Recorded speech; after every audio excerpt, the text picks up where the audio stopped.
Faça como você quiser. Faça como preferir. Tem todo o meu respeito. Mas agora é fora da minha casa. Entendeu? Aqui você não entra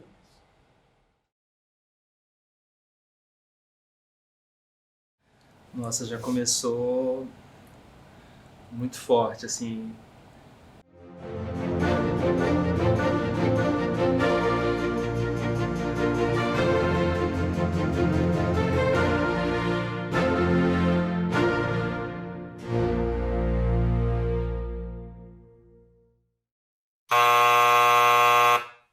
Eu não tinha nenhuma ideia de que eu ia fazer quase 40 anos de carreira e que tudo começou aqui, né, nesse texto, com esse texto. Né? E por que a escolha desse texto? Né? Por que Rasga Coração? Por que Odovaldo? Por que eu estava vivendo aquele momento de vida, né? Eu tô cansado de ver esse moleque olhando pra minha cara todos os dias como se eu estivesse morto. Mas esse texto me arrebatou, né? Rasga Coração me arrebatou pelo que dizia,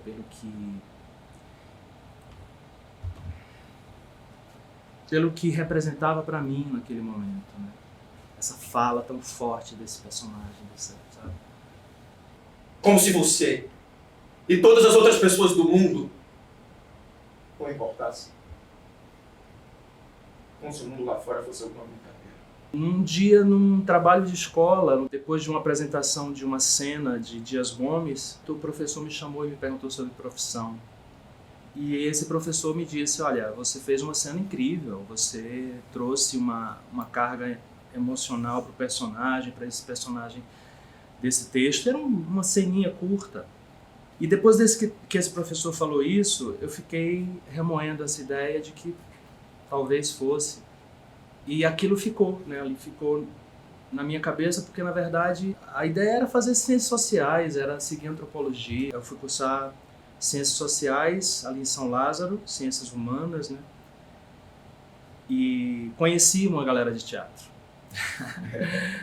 Aí você conhece a galera de teatro que te faz ver o mundo de uma outra dimensão, né? Com mais liberdade, né? Com tudo aquilo que a gente buscava dentro da ditadura, que era liberdade de dizer, liberdade de falar. Você acha o quê? Que só porque eu uso terno e gravata e ando no ônibus 415, eu não posso ser revolucionário? E eu comecei a frequentar bastidores. Um dia assisti tanto Eles Não Usam Black Tie, de Guarnieri, assisti tanto que um dia faltou o iluminador, eu substituí, porque eu sabia tanto que eu arrisquei, me ensinaram como usar a mesa de luz. Um dia faltou o sonoplasta, eu arrisquei fazer a trilha. E fiquei nos bastidores, conhecendo os bastidores, os objetos de cena, o cenário, o fundo do cenário, o que o público não via. Pela frente a gente olhava e dizia, nossa, isso aqui é uma casa de uma família de operários e tal, e pelo fundo você via que era tudo fake, que era tudo, né, teatro, né? Você não consegue ver as outras pessoas porque você só pensa em você. Você é um egoísta. E o egoísmo é uma das coisas mais velhas que existe. Naquele primeiro ano de faculdade, acabaram de abrir inscrição para o Projeto Rondon. Eu me inscrevi, fui morar um mês no Rio de Janeiro, na Baixada Fluminense, dentro de uma escola. E a mim foi incumbida a tarefa de trabalhar teatro com criança. Aí foi uma festa, né? Porque aí tem aquela criança que, né, vive em cada um de nós, que aflora, que brinca, e que ensina, né, e que troca, e que aprende. Você pensa que está trazendo o novo. Mas você não é o novo. E aí quando eu voltei, era 1982, eu voltei do Rio de Janeiro, o Teatro Castro Alves tinha aberto o 4º curso livre. Eu já era um espectador de cursos livres. Eu vou todos os dias para o mesmo lugar. Meu primeiro encontro com o Lelo se deu no curso livre de teatro do TCA, no 4º curso livre, em 82. aquele menino franzino que chegou assim todo tímido, né? E que fez um trabalho super delicado e que foi jogado ali assim naquele mundo medieval, no mundo do, quer dizer, no fim do mundo medieval para a Renascença, fazendo personagens extremamente instigantes e provocadores, né? E já demonstrava assim a potência do seu trabalho. E aí nos deram textos na inscrição para você escolher o monólogo que você ia fazer. Aí eu memorizei o texto e me preparei e fui. Lembro muito do momento em que eu entrei naquela sala. Uma sala gigante de ensaio do Teatro Castro Alves no subsolo, e que todos os inscritos do curso livre estavam sentados em volta da sala, no chão, e todos iam se apresentar para todos assistirem.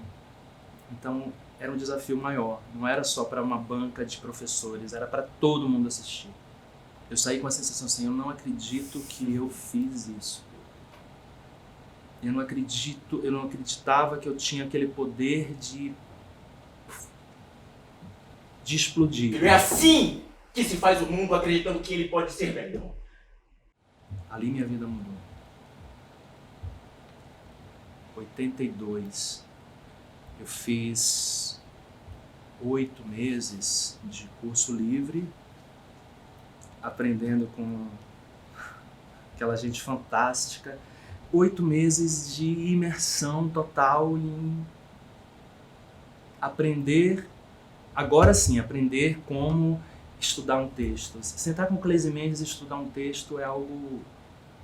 não tem como explicar. Não tem como explicar como ela te faz entender que aquela vírgula, ou sem aquela vírgula, faz total diferença você dizer aquela fala. E aí Cleise foi preparando ao longo do ano a adaptação de textos de Boccaccio, do Decamerão, e ela reuniu 10 histórias a serem contadas, como se fosse uma jornada. E aí tem a ver de novo com esse momento que nós jovens vivíamos no Brasil. A peça que Marfuz e Cleise escolheram para a gente fazer era durante uma peste, na Idade Média, e 10 jovens sobem para as montanhas para fugir da peste, e lá eles vão...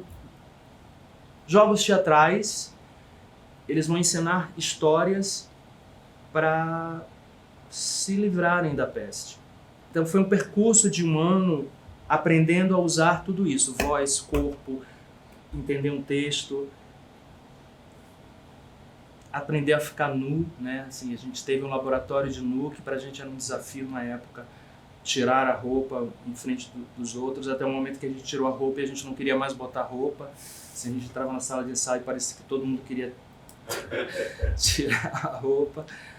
E aí o Decamerão estreou, aí eu já ficava nu na primeira cena, e aí chocou meu pai que foi assistir, porque meu pai e minha mãe foram contra o fato de eu fazer sociologia, e imagina fazer teatro também. Então para eles era tipo, que loucura é essa? Aí meu pai abriu mão do orgulho e foi assistir, me viu nu e disse: jamais imaginei que você fosse ficar nu. Você é um burguesinho, um filhinho de papai, um covardezinho. Não me chame nunca mais. Virou fã de carteirinha depois. E aí uma produtora do Rio se interessou e quis levar para o Rio.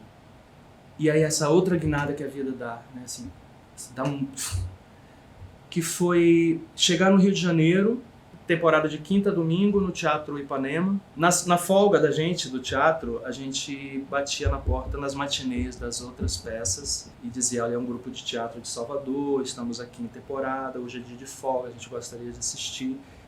A gente assistiu As Lágrimas Amargas de Petra von Kant. Texto de Fassbinder, dirigido por Celso Nunes, com Fernanda Montenegro e Renata Sorrah. Aquilo foi arrebatador, assim. Para um jovem ator, na sua primeira peça de teatro, morando naquela cidade, e aí você assiste Fernanda Montenegro, e na saída ela para e vem falar com a gente, assim, aquele bando de jovens em volta dela, e ela disse: uma coisa que vocês não podem perder é a ideia de que todo ator precisa perseverar. Essa frase é de um texto, né, das Gaivotas, de Chekhov, mas era como se ela tivesse olhado no olho de cada um de nós e dito essa fala, e eu lembro de ter olhado para Moacir na hora. Todo ator precisa perseverar. Obviamente essa palavra ela se aplica a toda e qualquer profissão, mas para nós naquele momento foi muito importante. Eu sempre estive ao lado das pessoas que têm sede de justiça. E voltei para Salvador e sem perspectiva de continuar fazendo teatro. Aí eu fui me inscrever de novo no 5º curso livre. Escolhi um texto de Alice no País das Maravilhas. E fiz aquele texto e cantei junto.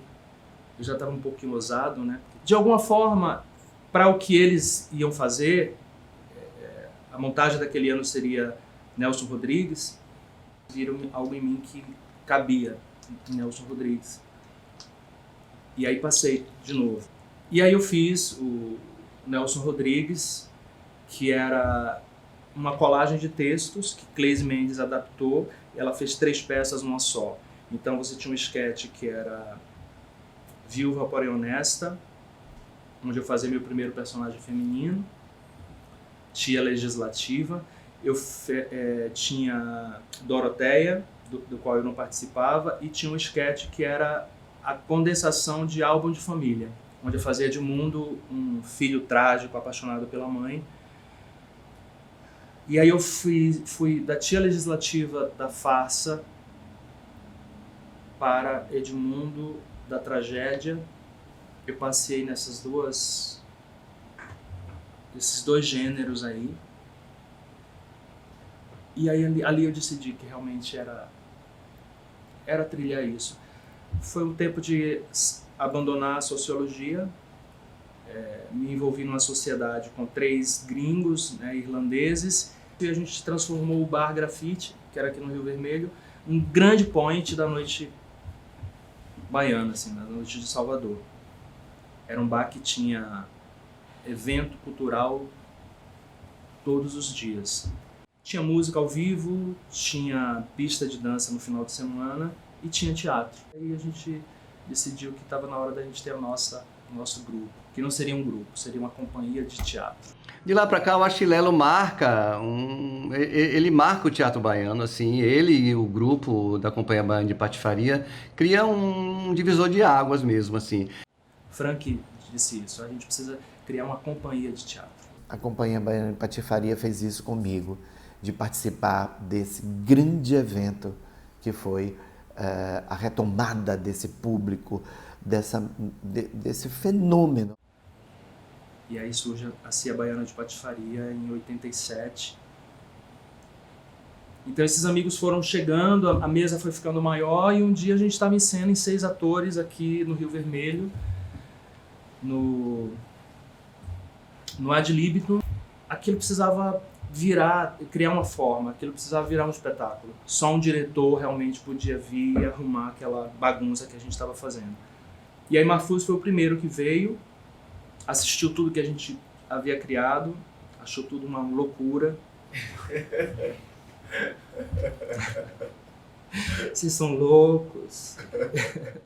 Eu acho que Lelo, junto com a Companhia Baiana de Patifaria, propõe uma inversão e uma inovação. Sempre são eles assim que se organizam e convidam o diretor. Isso é uma mudança fenomenal, que coloca o ator no centro da cena. A gente teve 5 diretores. Se você ficasse 3 finais de semana em cartaz, era um grande estouro, era um grande sucesso. A Bafabanca ficou 1 ano. As matérias de jornal eram páginas inteiras sobre o espetáculo, né? E depois de 1 ano a gente viu que a gente estava conseguindo se comunicar. Aí Guerreiro trouxe uns textos. A gente começou a gargalhar muito juntos daqueles textos. Eram os textos que viraram a bofetada. Vamos fazer um novo espetáculo? E aí, Frank, você fica, tal. Aí eu entrei na Companhia Baiana de Patifaria. E esse espetáculo foi A Bofetada, né? Que surgiu de um trabalho de improviso incrível, de Guerreiro junto com a gente, né? E aí A Bofetada estreou com 4 sketches.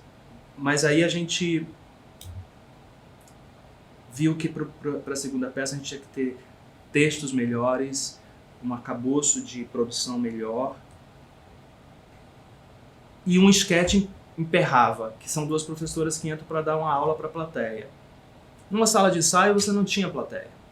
Então o Guerreiro disse, você era tão louco que você fingia que descia do palco para a plateia e você começava a beijar a parede. Eu não lembrava disso. Você beijava a parede, né? Então minha personagem era aquela professora que ia descer do palco e ia para a plateia, assim, para geral, assim, ela ia abraçar, beijar cada aluno que ela pudesse a cada noite. E Guerreiro dizia, não está funcionando. Não vai funcionar.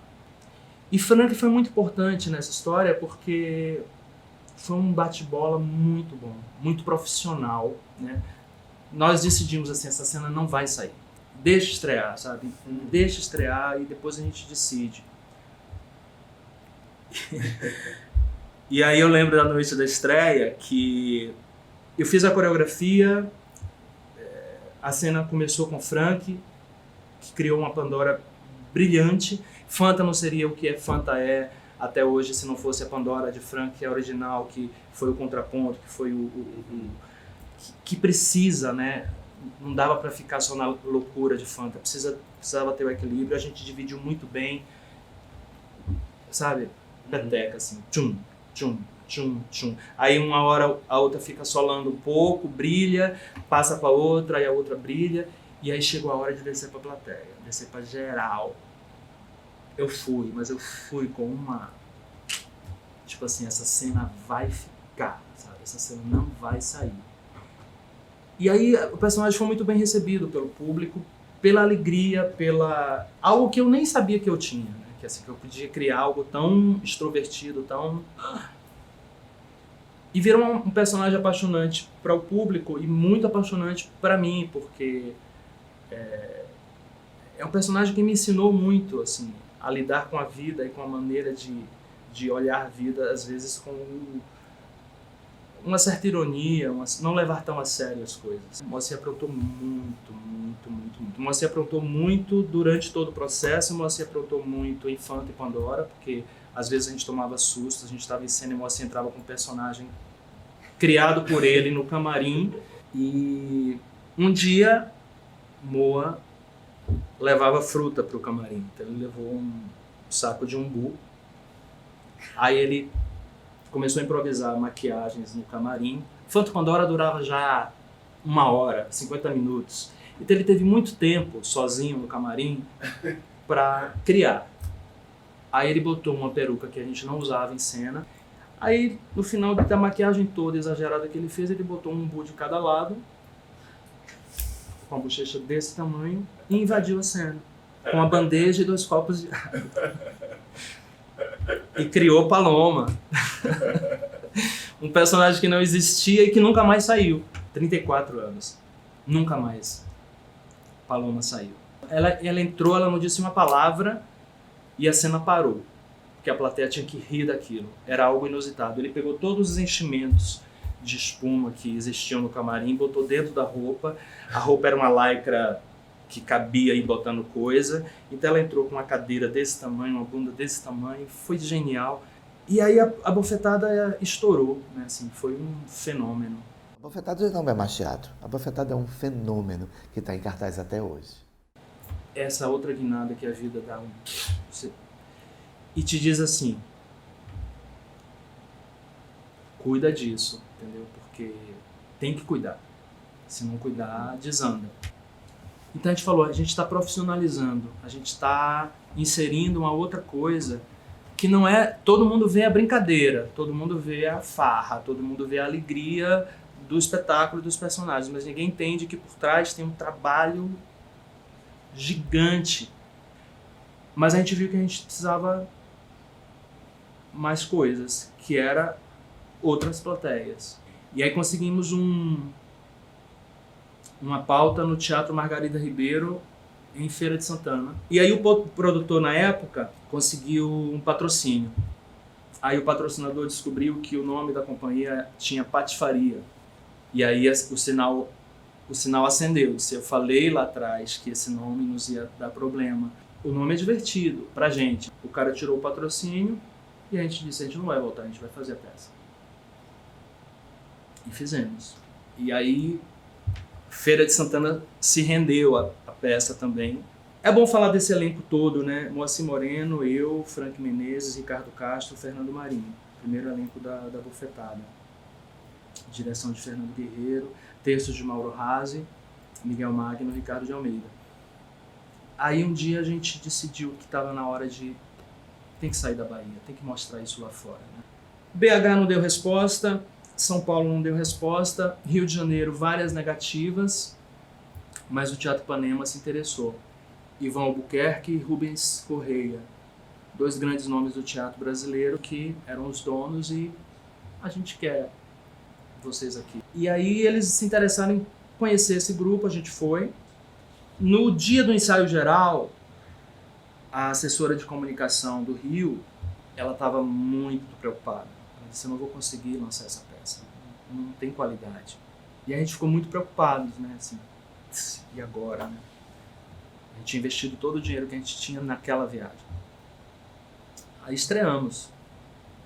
E foi um grande fracasso, né, assim. E aí a assessora disse, olha, só tem um jeito.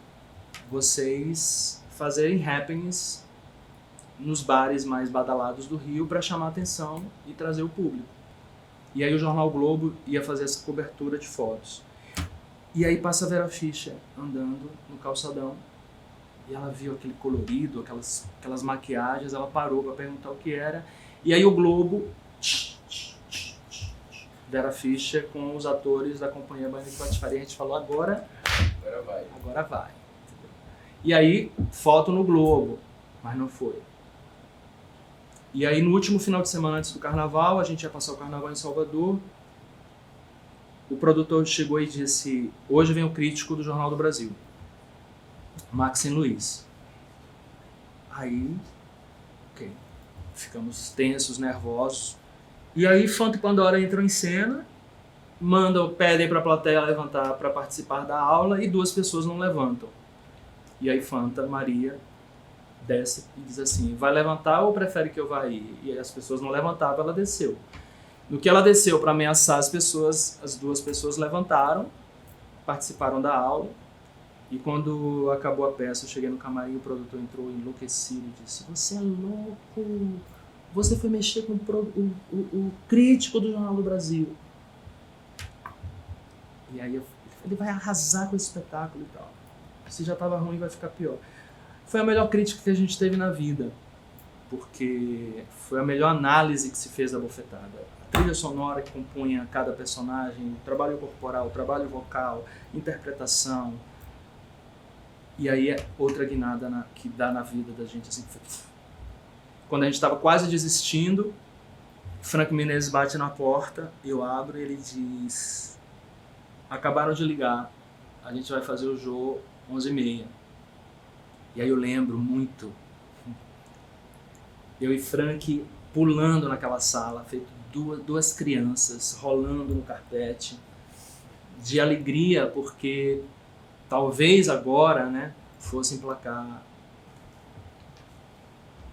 E aí a vida mudou. Como é que você prova coisa dessa, Aqui não tem nada.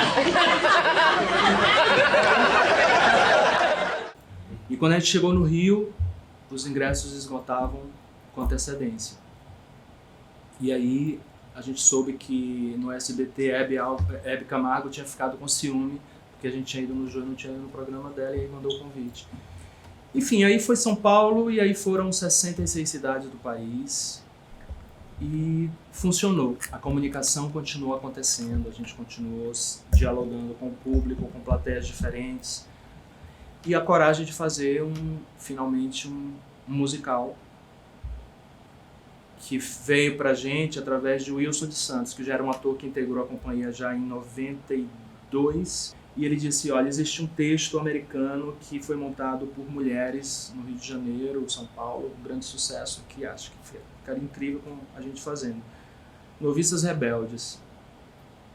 E aí lemos, e aí era aquilo que a gente ia fazer. 5 freirinhas. Em Noviças, a gente viu que o teatro de esquete que a gente tinha desenvolvido até então, a Bafabanca, a Bofetada, em Noviças a gente ia contar uma história com início, meio e fim, ainda que tendo música no meio.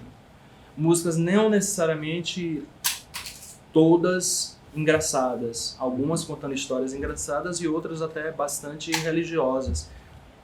Mas Noviças também deu uma guinada na nossa vida, porque Noviças nos tirou não só da Bahia, nos levou para Manaus, que a gente nunca tinha ido com nenhuma outra peça, e aí nos levou para Nova York, né? É uma peça que o autor ficou tão curioso de saber que o texto dele, montado no mundo inteiro com mulheres, estava tendo uma montagem com elenco masculino, pegou um avião e veio, sentou, assistiu, ele ficou intrigado, ele falou, impressionante, porque em 5 minutos a gente esquece que são homens fazendo esses personagens e a gente viaja na história. Eu não entendo português, mas sabia que vocês estavam se comunicando muito bem fazendo o meu texto e trazendo ele, adaptando ele para a realidade que ele assistiu em Salvador, em São Paulo e Rio de Janeiro.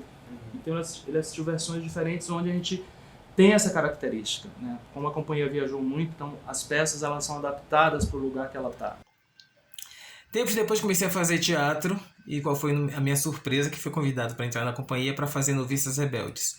E foi muito engraçado porque eu comecei essa parceria e terminei fazendo vários espetáculos da companhia. Acho que eu tenho participação em todos em algum momento. E graças à companhia eu consegui viajar a primeira vez para o exterior, viajei pela companhia. Eu conheci esse país de cabo a rabo com a Companhia Baiana de Patifaria.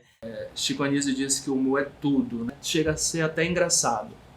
Quando chegou um convite, por exemplo, em 99, no Teatro Leblon, a Bofetada estava em cartaz, e chegou o filho de Chico para dizer que ele queria a gente no programa, aquilo para meu pai, para minha mãe, era tipo atestado de que tudo que eu tinha feito até então tinha valido a pena, porque eles achavam que eu ia trabalhar com o mestre. Para mim sempre foi o mestre do humor. E a gente foi gravar o programa com ele. A Globo contratou e ele se indispôs com a Globo. Depois de 4 programas gravados, o programa não foi para o ar. Mas aquele cara foi brilhante com a gente, foi muito generoso. Então acho que cada trabalho aí é um amadurecimento.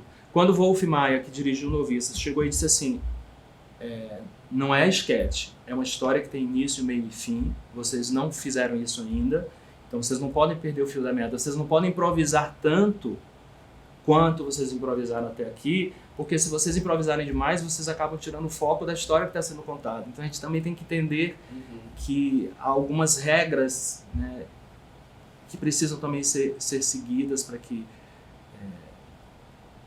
o humor chegue. E aí a gente aprendeu muito. E de Noviças para Vaca Lelé, para até mesmo Capitães, né? Porque quando a gente optou por fazer Capitães da Areia e a Vaca Lelé, que foge um pouco da trilha que a gente vinha, tinha humor. Jorge Amado fala de um tema social muito importante, das crianças em situação de rua. Mas tem personagens que têm humor ali. Então a gente queria meio que... Eu e Fernanda Paquelê, que dirigiu as 2 peças comigo. Eu me lembro de quando a gente foi gravar com a Maria Bethânia a narração do Capitães da Areia. Foi uma surpresa pra gente, muito grande ela aceitar, né? Foi assim um aceite muito rápido.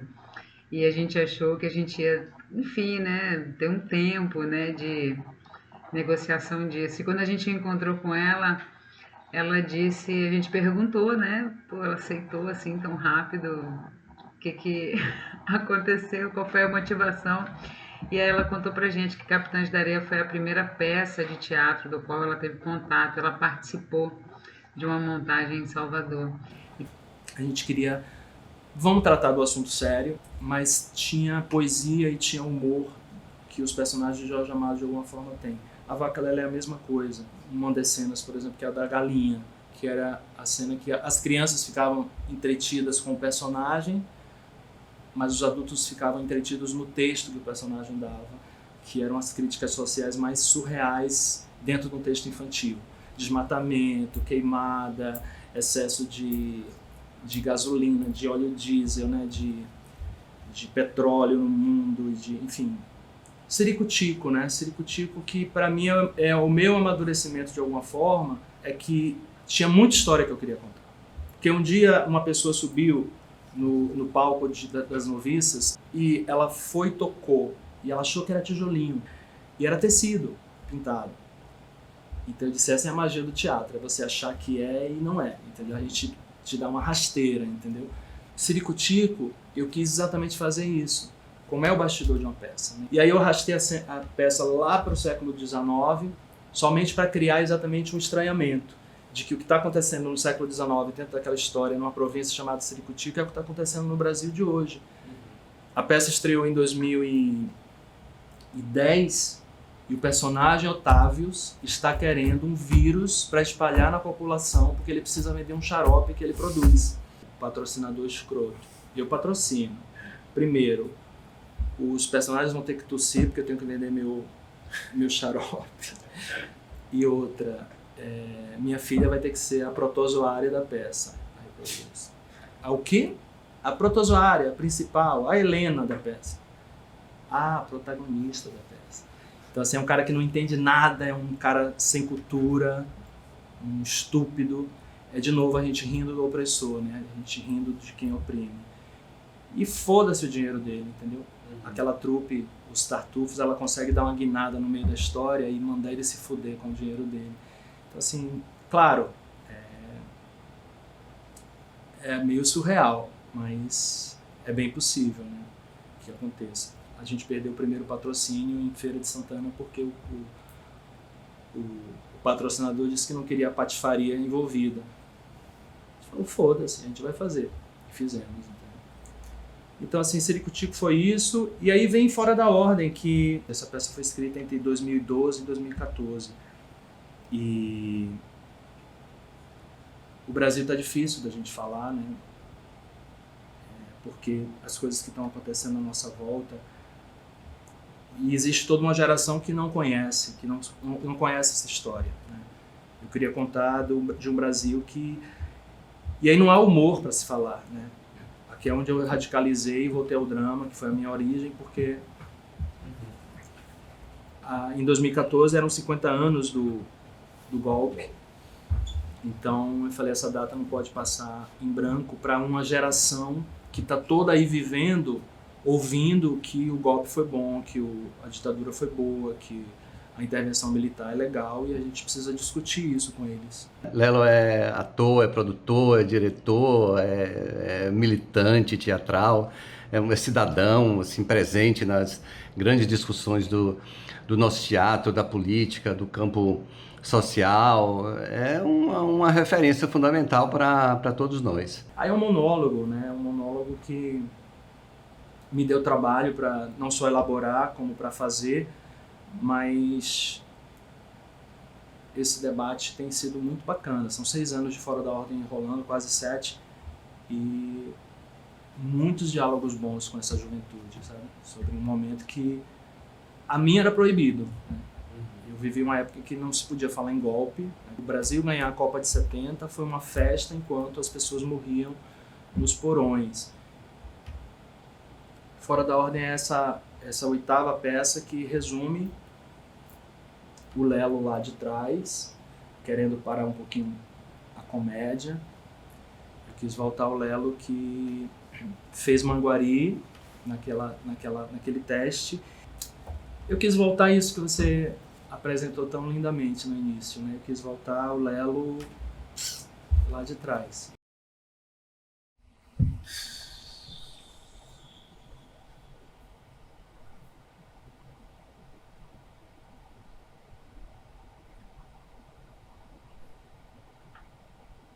Está certo.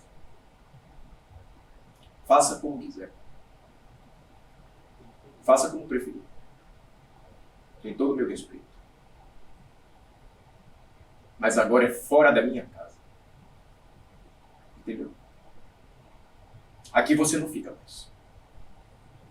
Não pago mais trigo sarraceno. Não pago mais culpa. Pasta de dente. Aqui não é mesa. Eu não aguento mais conviver com esse moleque olhando pra minha cara todos os dias como se eu estivesse morto. Como se você e as outras pessoas do mundo não existissem. Como se o mundo lá fora fosse uma brincadeira. Eu sempre estive ao lado das pessoas que têm sede de justiça. Você acha o quê? Que só porque eu uso terno e gravata e ando no ônibus 415, eu não posso ser revolucionário? Todos os dias, eu pego um ônibus. Todos os dias, eu ponho o meu crachá e ando e vejo o mundo. Eu ando de ônibus. Eu sou uma pessoa comum. Eu vejo crianças passando fome no lixão como porcos. Sem escola. Coisa que você teve o privilégio de ter. Você não quer ser médico. Você sabe como funciona os hospitais nessa porcaria desse país? Hã? Você já entrou num hospital público? Você já viu os corredores cheios de velhos largados? Mulheres grávidas? Crianças?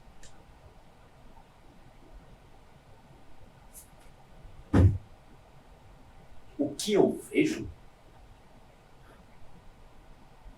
Eu vejo a indiferença, a violência, a pobreza. Você sabia que eu choro ainda? Choro quando eu vejo 5 operários comendo uma marmita fria. Choro quando eu vejo um vigia na obra com um radinho de pilha no... E no meio da solidão dessa gente, de tanta injustiça, você não consegue ver as outras pessoas porque você só pensa em você. Você é um egoísta. E o egoísmo é uma das coisas mais velhas que existe. Você pensa que você está trazendo o novo, mas você não é o novo. Você não é o novo! Eu vou todos os dias para o mesmo lugar e continuarei fazendo porque é assim que se faz o mundo. Trabalhando, escutando as pessoas, se sensibilizando, se indignando, meu filho. É assim que se faz o mundo, acreditando que ele pode ser melhor. Sabe quem é que você me lembra? O Bundinha, meu amigo. Só que o Bundinha era pobre, né? Morreu amigo ali. Você não. Você é um burguesinho. Um filhinho de papai. Covardezinho. Covardezinho! Que usa o medo de viver para fazer um espetáculo de coragem.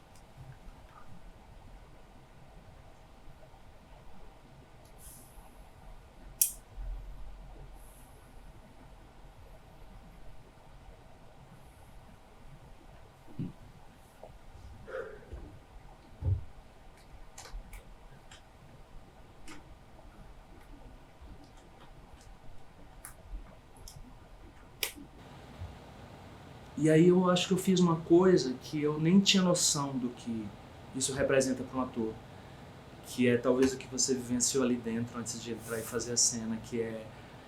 Vem tudo, né? Assim, vem o frio na barriga, as borboletas no estômago, a mão sua, e aí vem uma coisa que é a respiração, né? Que é...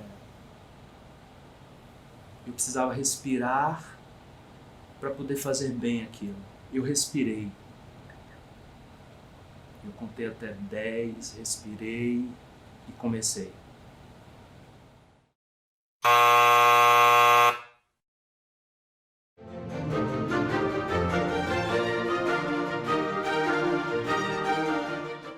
Obviamente, Moa é a maior saudade, né? Porque foi um amigo e irmão que o teatro me deu, né? Eu não conheci Moacir fora do teatro, foi o teatro que nos juntou e fizemos muita coisa juntos, dividimos camarins, sempre foi com ele. Então, e me ajudou muito, nossa, me ajudou demais. Não só no bom humor, na alegria, na maneira irreverente de lidar com a vida, mas é uma saudade aí.